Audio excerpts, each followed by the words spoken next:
Good morning. बस आज हम स्टार्ट करेंगे थ्योरी ऑफ सप्लाई। अभी जो हमने लास्ट फर्स्ट और सेकंड चैप्टर आपका किया था उसमें हमने law of demand, theory of demand and elasticity of demand के बारे में बात की थी। लेकिन आज हम स्टार्ट करेंगे theory of supply, law of supply और या फिर elasticity and elasticity of supply, right.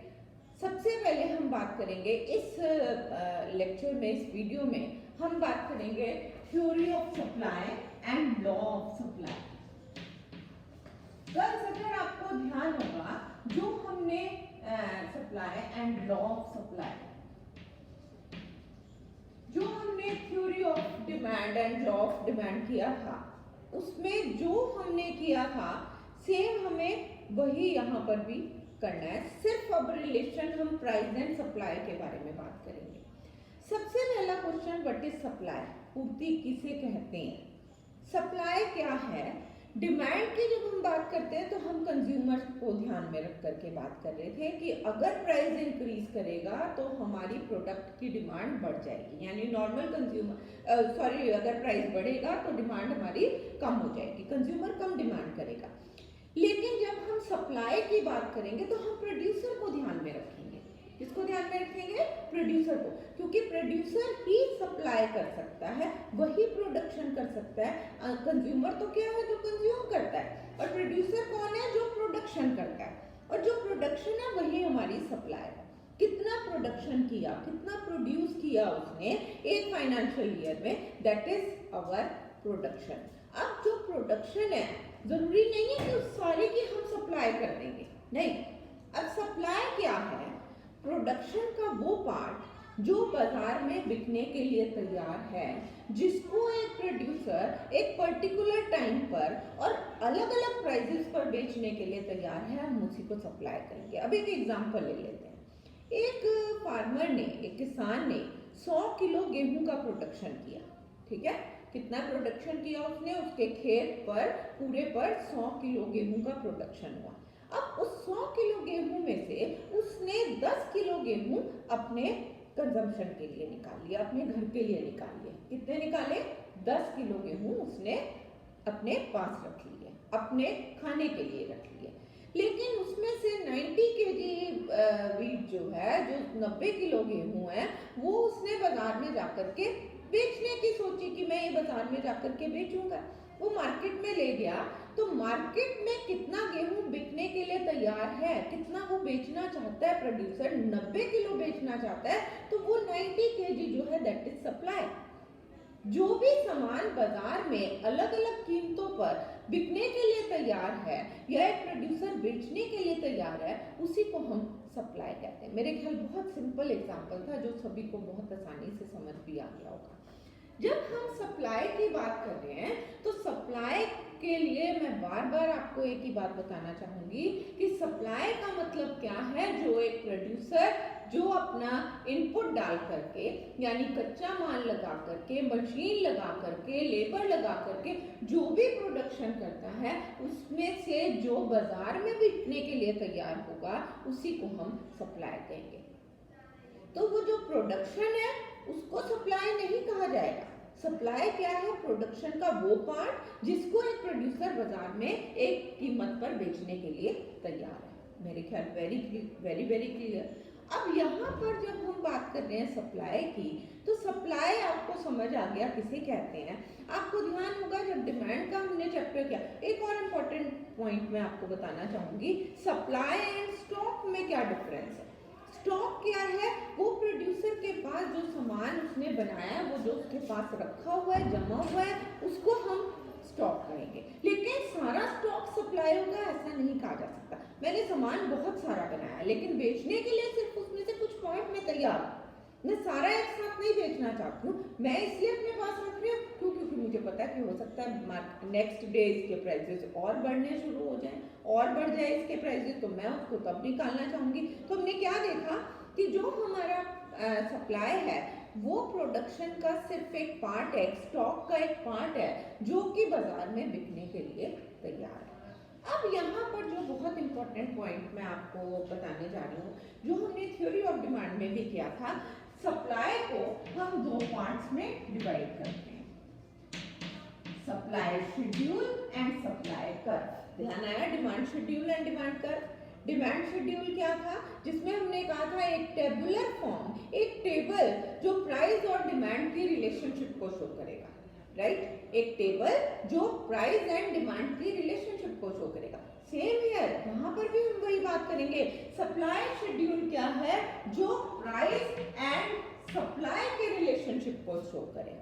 कीमत के बढ़ने पर अगर प्राइस ज्यादा होगा, प्रोड्यूसर को बहुत प्रॉफिट होगा, अगर प्राइस ज्यादा है तो उसे प्रॉफिट होगा, और प्रॉफिट होने पर हमारी सप्लाई जो है वो बहुत ज्यादा बढ़ जाएगी। होता यही है, प्रोड्यूसर को अगर बहुत प्रॉफिट दिखाई देगा तो वो क्या करेगा, सप्लाई को बढ़ा देगा, बहुत सारा सामान बाजार में बेचने के लिए तैयार होगा। क्यों? क्योंकि प्राइसेस ज्यादा है, उसके प्रॉफिट मार्जिन ज्यादा हो जाएंगे, राइट। अब सप्लाई शेड्यूल की जब हम बात करते हैं तो सप्लाई शेड्यूल को हम दो पार्ट्स में डिवाइड करते हैं। ध्यान आ जाएगा आपको, individual supply schedule and market supply schedule.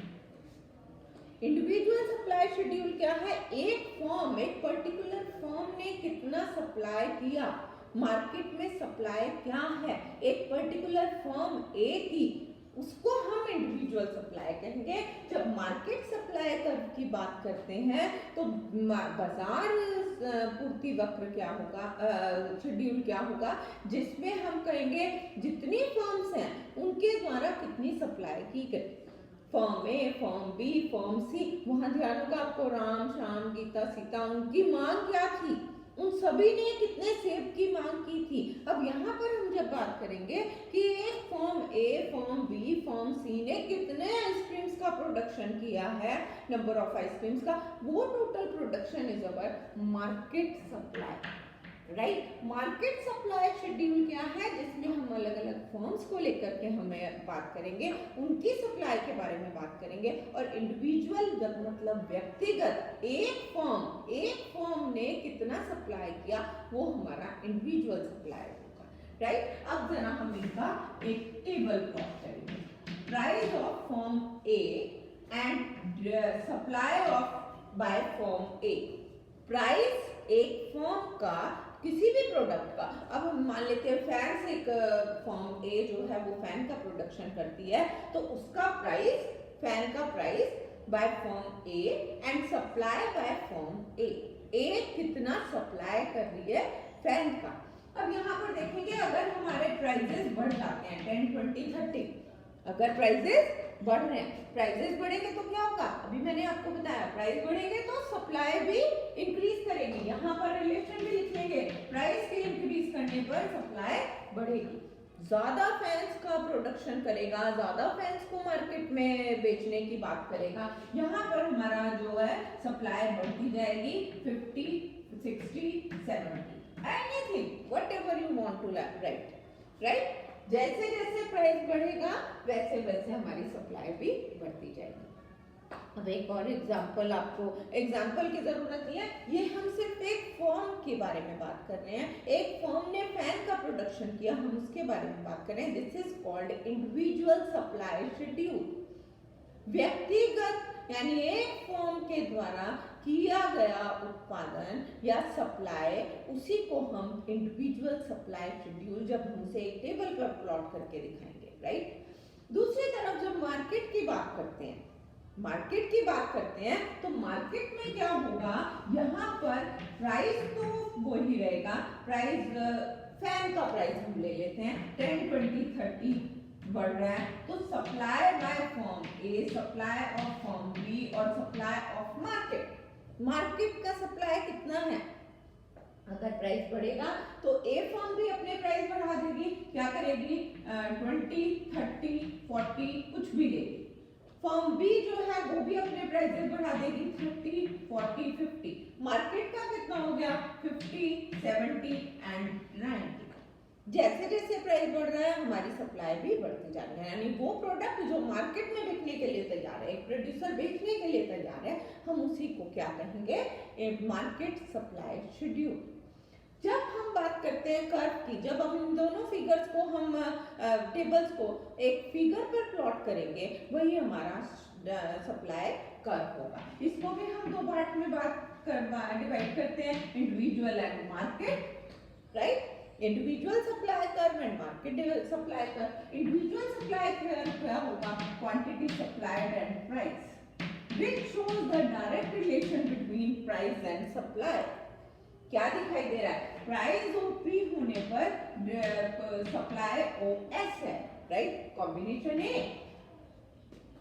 If price increases, अगर कीमत बढ़कर P1 हो जाती है तो हमारी सप्लाई बढ़कर के S1 हो जाएगी।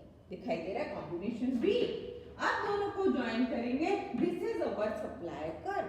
सप्लाई कर्व ये हमेशा पॉजिटिव स्लोप होगा, यानी नीचे से ऊपर की तरफ जाता हुआ होगा। क्यों? क्योंकि there is direct relation between price and supply, दोनों में समान संबंध है। एक के बढ़ने पर दूसरा भी बढ़ता हुआ दिखाई देगा। इसीलिए हम क्या देखते हैं कि जो हमारा प्राइस है, अगर प्राइस बढ़ेगा तो हमारी सप्लाई भी इंक्रीज करेगी, right. This is our individual supply curve, supply of firm A. अब जब मार्केट की बात करेंगे तो सेम जैसे आपने डिमांड में बनाया था, by A by B, supply curve of B and supply curve of market, same सब कुछ चलेगा, जिसमें हम सब सेम दिखाएंगे। दोनों को मिला करके एक कंबाइंड फिगर बनेगा जो हमारा डायरेक्ट रिलेशनशिप को शो करेगा कि प्राइस के बढ़ने पर हमारी सप्लाई भी बढ़ती जाती है। This is all about supply schedule and supply curve. अब हम बात करेंगे इसमें कि हमारे डिटर्मिनेंट्स क्या होंगे सप्लाई के। सप्लाई के डिटर्मिनेंट्स क्या होंगे, जरा आप हम उनको ध्यान से समझने और सुनने की कोशिश करेंगे। सबसे पहला डिटर्मिनेंट हमारा है goal of firms, right. Firm का गोल क्या है? अब सप्लाई किस पर डिपेंड करेगी? फर्म के गोल पर, कि फर्म क्या सोचता है। अगर फर्म सोचती है कि मुझे बहुत ज्यादा प्रॉफिट मार्जिन रखना है, बहुत प्रॉफिट मुझे बढ़ाना है अपना, तो क्या करेगी? वो सप्लाई को बढ़ा देगी।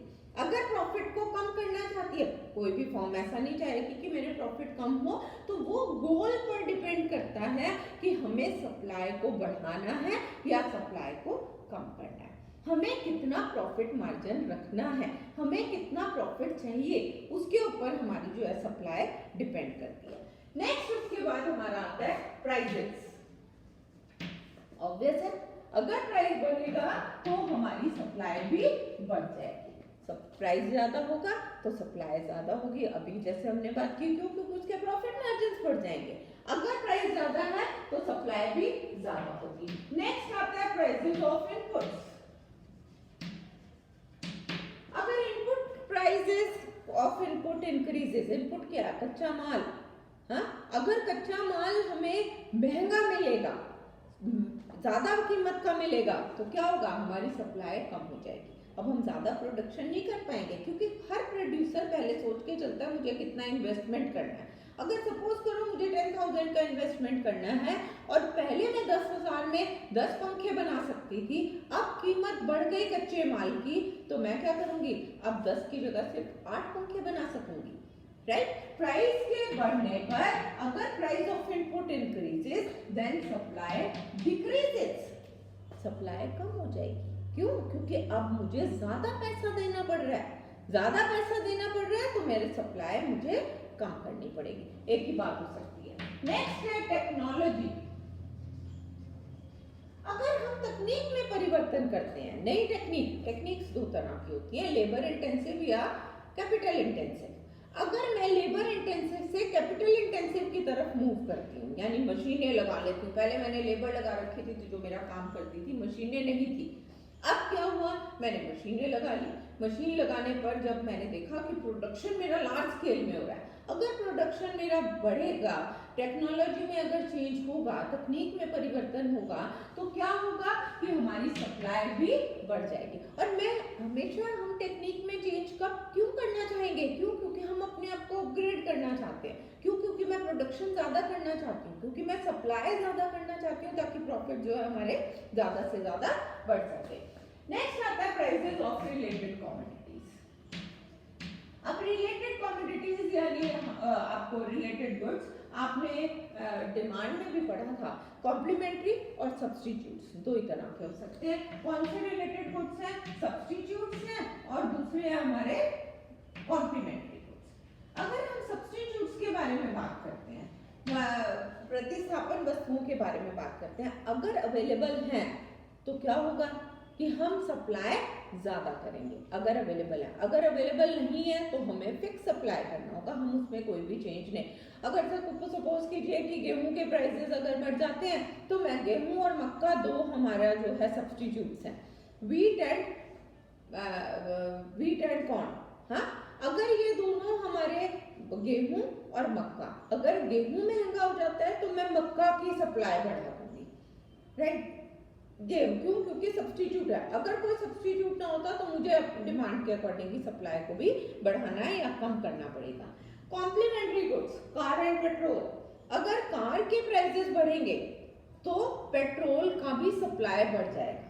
कार के प्राइस बढ़ेंगे तो supply of petrol also increases. क्यों? क्योंकि प्राइस बढ़ने पर वो ज्यादा प्रोडक्शन करेगा, ज्यादा प्रोडक्शन करेगा तो वो पेट्रोल की भी प्रोडक्शन ज्यादा करेगा। तो हमारा सब्स्टिट्यूट्स और कॉम्प्लीमेंट्री दोनों। और लास्ट हमारा है एक्सपेक्टेशंस। आशंसाएं क्या है? अगर प्रोड्यूसर को दिखाई देता है कि आगे बहुत प्राइसेस बढ़ने वाले हैं, बहुत प्रॉफिट होने वाला है, तो क्या करेगा? वो आज सप्लाई को बढ़ा देगा। क्यों? क्योंकि उसे पता है कि हमें आगे आज सप्लाई को कम करेगा और आगे जाके सप्लाई को बढ़ा देगा। क्यों? क्योंकि उसे पता है कि आगे जाके मेरे को प्राइसेस हाई मिलने वाले हैं। ये कुछ हमारे पॉइंट्स थे डिटर्मिनेंट्स ऑफ सप्लाई, जो सप्लाई को डिटरमाइन करते हैं, किस केस में सप्लाई बढ़ेगी और किस केस में कम होगी। ये सब आपको इन्हीं पॉइंट्स के थ्रू एक्सप्लेन करना है। नेक्स्ट पॉइंट जो हमारा आता है वो हमारा क्या है? Movement along the supply curve and shift in supply curve. हम सबसे पहले बात करेंगे shift in supply curve. Shift हो रहा है सप्लाई, ध्यान होगा आपको जब हमने डिमांड का चैप्टर पढ़ा था उसमें मांग वक्र का खिसकाव, डिमांड कर्व हमारा यहां से यहां मूव कर गया था, या हमारा डिमांड कर्व यहां मूव कर गया था। ध्यान है, शिफ्ट कर गया, डिमांड कर्व खिसक गया। हाँ, this is called shift in supply demand curve. अब हम बात करेंगे shift in supply curve. Supply curve में शिफ्ट हो रहा है। अब शिफ्ट इन सप्लाई कर्व का क्या मतलब है? इसको हम दो पार्ट्स में डिवाइड करते हैं, increase in supply and decrease in supply. यानी पूर्ति में कमी और पूर्ति में वृद्धि। पूर्ति में वृद्धि का क्या मतलब है? जब प्राइस के बढ़ने पर सप्लाई भी बढ़ जाएगी। इंक्रीज इन सप्लाई, सप्लाई क्यों इंक्रीज की? क्योंकि प्राइस में इंक्रीज हुआ। डिक्रीज इन सप्लाई का क्या मतलब है? प्राइस के कम होने पर सप्लाई भी कम हो जाएगी। अब इसी को हम टेबल और फिगर के थ्रू हम एक्सप्लेन कर देंगे। इंक्रीज टेबल क्या है? Price and supply. प्राइस बढ़ रहा है तो हमारी सप्लाई भी बढ़ती जा रही है, दोनों बढ़ रहे हैं। सेम है, यहाँ पर हम शो करेंगे प्राइस एंड सप्लाई। प्राइस कम हो रहा है तो हमारी सप्लाई भी कम हो रही है, दोनों कम हो रहे हैं। एक के बढ़ने पर क्यों? क्योंकि दोनों में डायरेक्ट रिलेशन है, अभी जैसा हमने पहले पढ़ा था। अब यहाँ पर इन दोनों फिगर्स को भी हम प्लॉट करेंगे। यहाँ पर हम क्वांटिटी सप्लाइड लेंगे और यहाँ पर हम प्राइस लेंगे। क्या कहते हैं? प्राइस ओपी होने पर सप्लाई ओएस है, right? Oh sorry, we are talking about shift in supply. Supply में शिफ्ट है तो क्या होगा? प्राइस के कांस्टेंट रहने पर, प्राइस के कांस्टेंट रहने पर प्राइस बढ़ेगा। यहाँ पर प्राइस के कांस्टेंट रहने पर सप्लाई कम होगा। यहाँ पर भी हमारा सप्लाई प्राइस जो है वो कांस्टेंट रहेगा, लेकिन सप्लाई बढ़ता जा रहा है। शिफ्ट इन सप्लाई क्या है?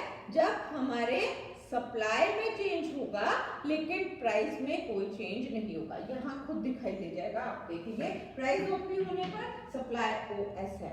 प्राइस सेम ही रहेगा, ओपी ही रहेगा, लेकिन सप्लाई बढ़कर के S1 हो जाएगी। अब ये कर्व एक नीचे से ऊपर की तरफ जाता हुआ, एक कर्व यहाँ से राइट हैंड साइड मूव जो हुआ, जो शिफ्ट हुआ, शिफ्ट कर रहे हैं, this is called our increase in supply, पूर्ति में वृद्धि। इंक्रीज इन सप्लाई कब होगा? जब प्राइस के कांस्टेंट रहने पर हमारी सप्लाई इंक्रीज होती जाए। आप टेबल बनाएंगे और इसी तरीके से आप फिगर प्लॉट करेंगे।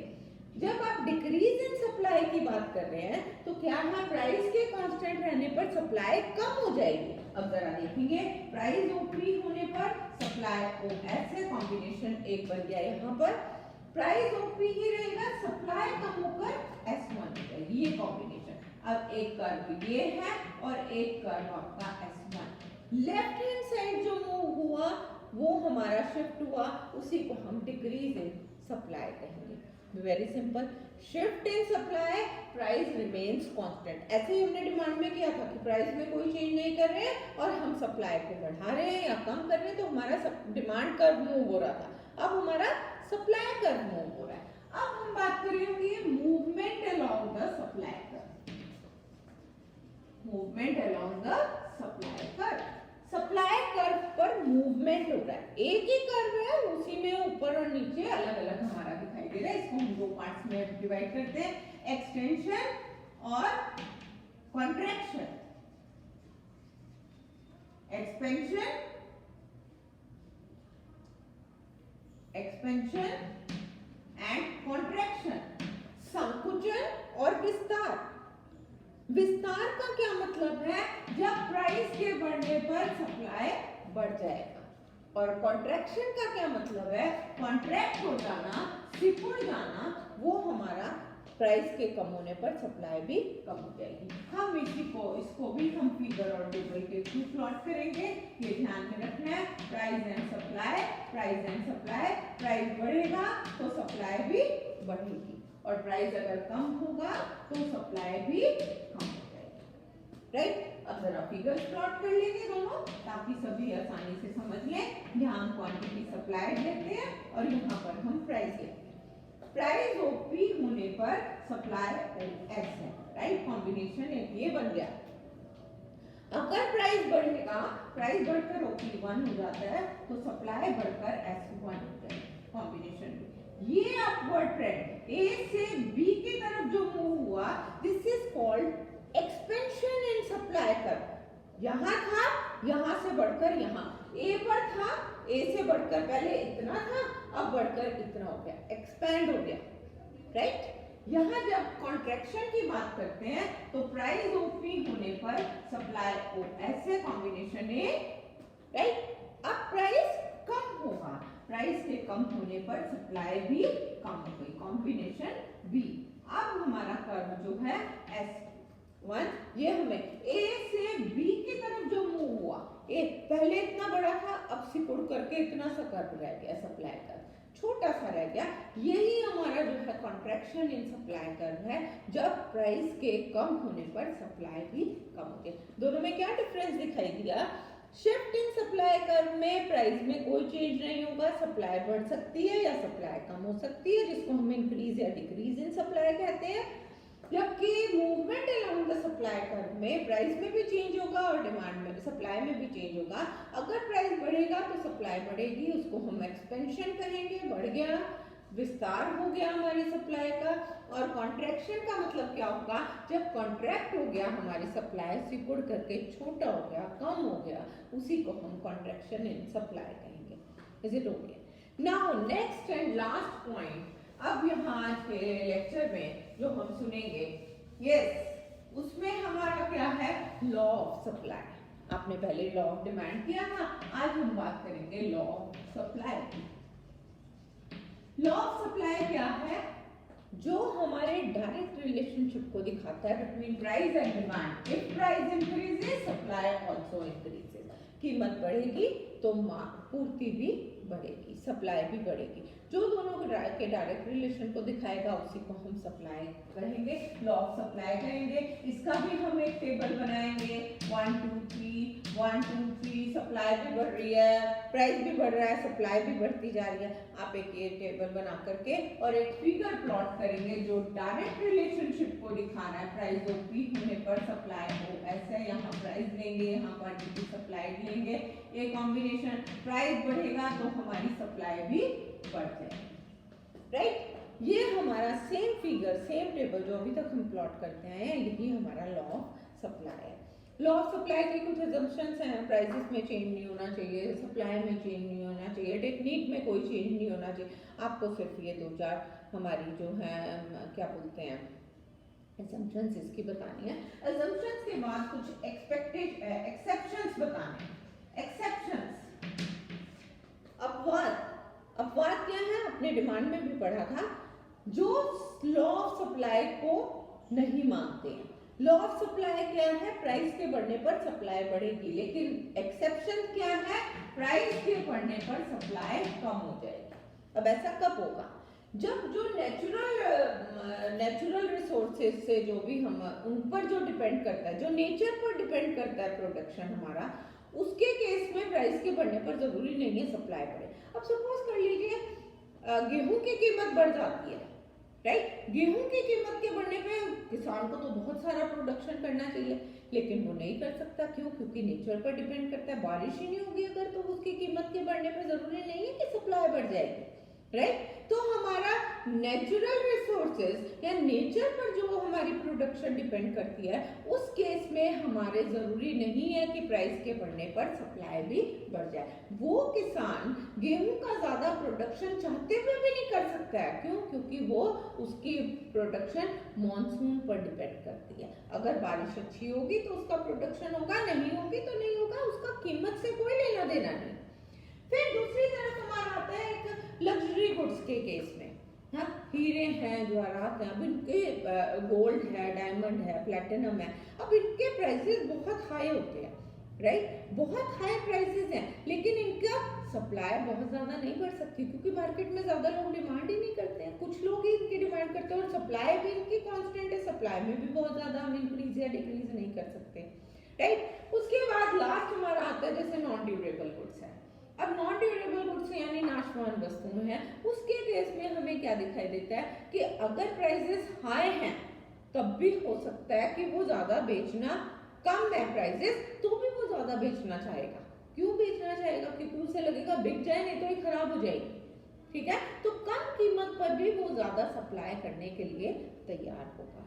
This is all about our theory of supply, जिसमें आपको जो है हमने सप्लाई शेड्यूल, सप्लाई कर्व और आपको increase movement along the supply curve और शिफ्ट इन सप्लाई कर्व, इन सभी को हमने ध्यान से पढ़ा। आप इन्हें ध्यान से पढ़े। और लॉ ऑफ सप्लाई ऑब्वियस है, जिसकी अजम्पशंस भी हमने की और हमने एक्सेप्शंस भी किए। कुछ अपवाद थे जो गलत बताते हैं कि ये लॉ ऑफ सप्लाई जो है वो हमारा जरूरी नहीं है हमेशा ही एप्लीकेबल हो। कुछ ऐसे भी पॉइंट्स हैं, कुछ ऐसे भी यानी डिटर्मिनेंट्स है, कुछ ऐसे फैक्टर्स हैं जिनके कारण हमारी लॉ ऑफ सप्लाई जो है वो हमेशा एप्लीकेबल नहीं होता। Okay, thank you.